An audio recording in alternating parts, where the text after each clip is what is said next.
Folks, hello and welcome to Tavern Chat.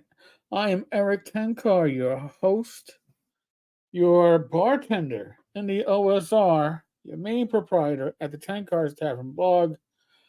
What manner of horror do I present to you on this screen? Well, I present to you the musings of Lord George the Younger, BS of D. Now, listen, I'm going to put out a little contest. I'd like my readers, sorry, my listeners.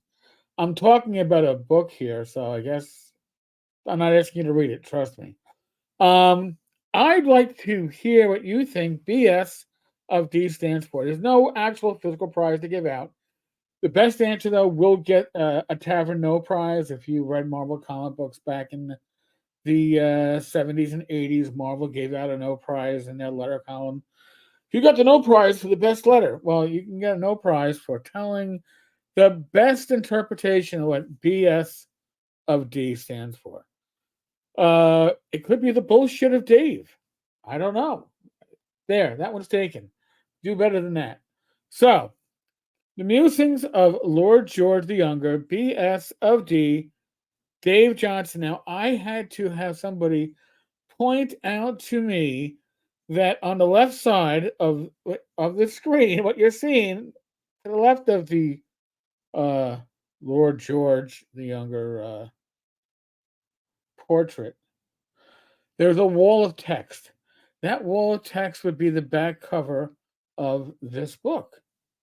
Now, um, I am sorry to say that this wall of text is probably more amusing than it deserves to be.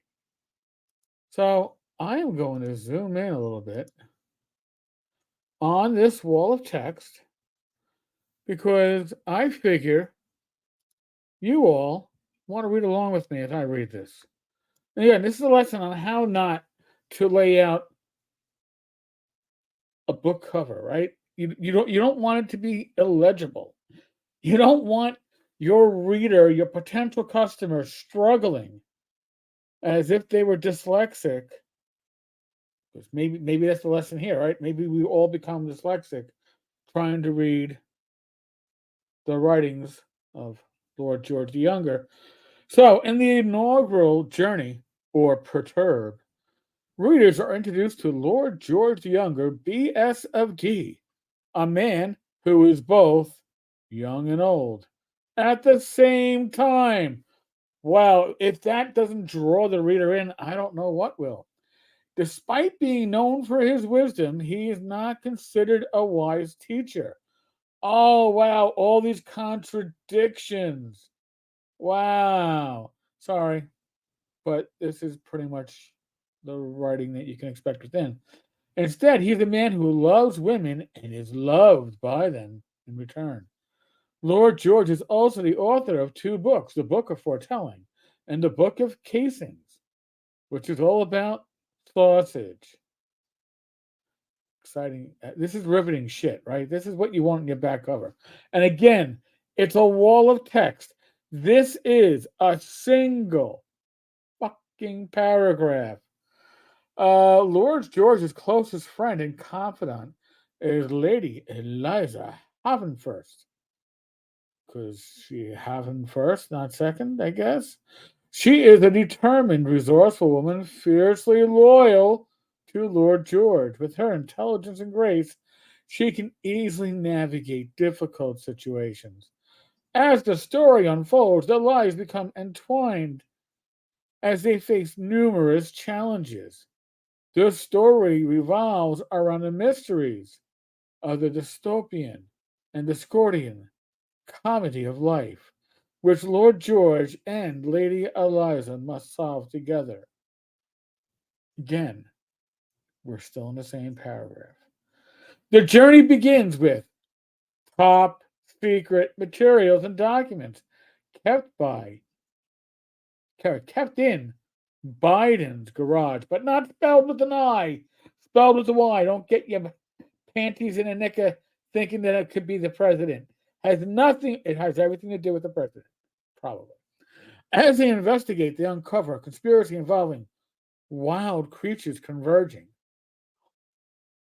Yes, I'm scratching my head. If this is what AI writing is about, we got nothing to worry. And this is what stupid writing is, we still have nothing to worry. At the same time, nations of humanity disperse. Volcanoes emit fiery heat, while water solidifies and melts away. What? Okay, and other strange events. The inciting incident occurs when Lord George and Lady Eliza discover that the earth is trembling and the heavens are resonating with the sound of truth.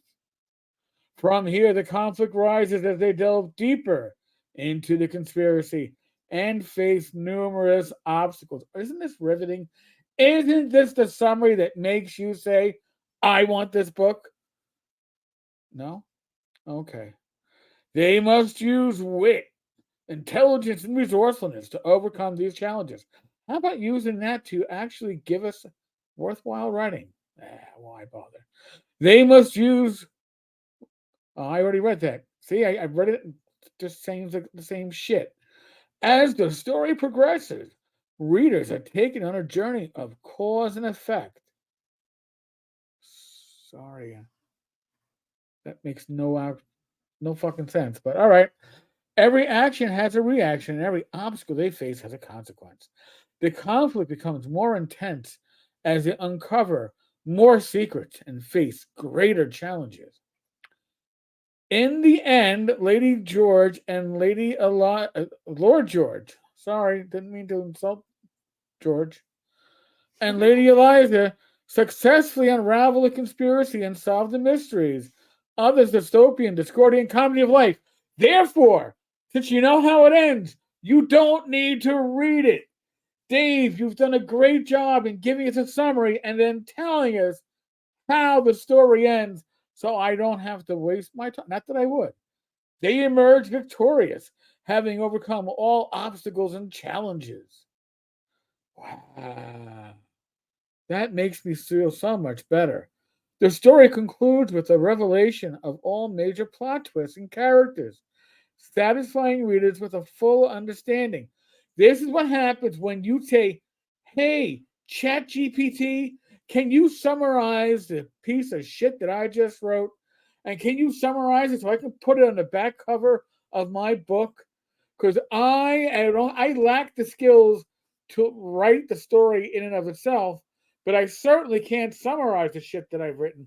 So, ChatGPT, can you summarize it? And there you have it. The story concludes with a revelation of all major plot twists and characters, satisfying readers with a full understanding. Overall, the inaugural journey, or Perturb, is a thrilling tale of mystery and intrigue that keeps readers on the edge of their seats from beginning to end. The main characters, Lord George and Lady Eliza, are compelling and well developed, making them easy to root for throughout the story. With its rich language and intricate plot, this novel will captivate readers of all ages. Um, yeah, that's actually written as if it's a review or quoting somebody, but it's not. Again, this is what happens, in my opinion. This is my observation. When you put this into an AI writing bot and you put the text of your shiny novel and say, can you summarize it for the back cover of my book? Sure. Oh, all right. Um, Duke, someone of Wilmington, not going to mention the name, saying, not saying, is a close friend and fellow eccentric who joins in the quest with Lord George and Lady Eliza. Why that is thrown in at the very end, by the way, that is actually its own paragraph. Listen, I'm certainly not going to suggest that any of you, and when I say any, I literally mean any of my readers uh, read this Well, it's got to be, based upon the summary alone, a piece of steaming poop. But should you waste your money on this, please give me a review. If you record it, I'll put it up on this channel. I'd love to hear. I'm not wasting my money, let alone my time, reading anything else in this summary that's supposed to be the back page of this steaming pile of shit. But if one of you all do so, please hook a brother up because we gotta know. We really gotta know.